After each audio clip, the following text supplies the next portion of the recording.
पीछे मास्टरमाइंड कौन है, आपको समझाते हैं हमारी इस रिपोर्ट।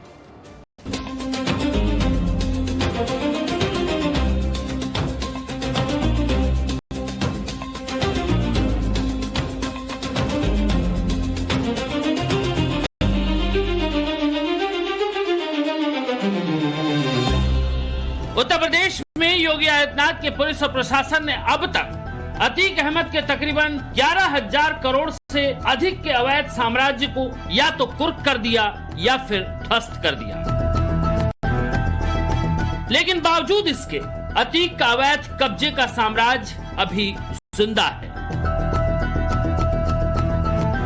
अभी हाल ही में जून के महीने में अतीक अहमद से जुड़ी करीब 168 करोड़ की संपत्ति पर कार्रवाई की गई। जलाऊं और बिजनौर प्रशासन ने ज्वाइंट ऑपरेशन के तहत अतीक की इस प्रॉपर्टी को कुर्क किया था, जिसमें बिजनौर का उमार इंटरनेशनल स्लॉटर हाउस भी शामिल था।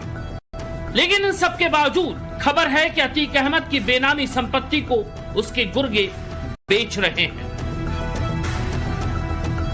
माफिया अतीक अहमद की बेनामी और कुर्क संपत्तियां एक बार फिर से बेचने का जो खेल है वो रचा जा रहा है। लेकिन वक्त रहते प्रशासन ने ताबड़तोड़ कार्रवाइयां शुरू कर दी है। इससे साफ जाहिर होता है कि अतीक की कुर्क जमीनों को बेचने का खेल उनके लोग एक बार फिर से रच रहे थे। लेकिन बताया यह जा रहा है कि कुछ जमीनों को उन्होंने दूसरी अराजी दिखाकर कुर्क जमीन को बेच दिया है। हालांकि प्रशासन ने एक एसआईटी की टीम गठित कर दी है जो जांच अपनी शुरू कर दी है। ये वही इलाका है, आप मेरे पीछे का देख रहे होंगे, इसे माफिया का गढ़ कहा जाता था। इस इलाके को ये झलवा का इलाका है। एक बाईं और अगर हम देखेंगे तो ये शाह पीपल गांव का इलाका है जो इस वक्त प्रयागराज की सबसे बेशकीमती जमीनों में शामिल हो चुकी है। जो कभी ये इलाका माफिया के कब्जे में रहता था, अब इन्हीं कुर्क जमीनों पर माफिया से जुड़े हुए नेटवर्क के लोग एक बार फिर से उसकी बेनामी और कुर्क संपत्तियों को बेचने का खेल रच रहे हैं। और ये खेल अब नए चेहरों को लाकर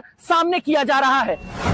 सवाल है, अतीक की मौत के बाद कौन है जो उसके साम्राज्य को चला रहा है? क्या अतीक का गैंग IS-227 अभी भी जिंदा है? क्या अतीक की बीवी शाइस्ता परवीन इस खेल की मास्टरमाइंड है? अतीक की बेनामी संपत्ति को उसके गुर्गे कैसे बेच पा रहे हैं? क्या ईडी इन संपत्तियों को अटैच करने में विफल रहा है? माफिया ब्रदर्स और उसके गैंग से जुड़े हुए लोगों पर अगर आर्थिक चोट पहुंचाने का सबसे ज्यादा काम किसी ने किया तो वो थी राजस्व विभाग की टीम। प्रयागराज सदर के एसडीएम रहे एक्शन वाले अभिषेक सिंह ने माफिया और गैंग से जुड़े हुए लोगों की 1000 करोड़ से अधिक की संपत्तियों को कुर्क करने का काम किया।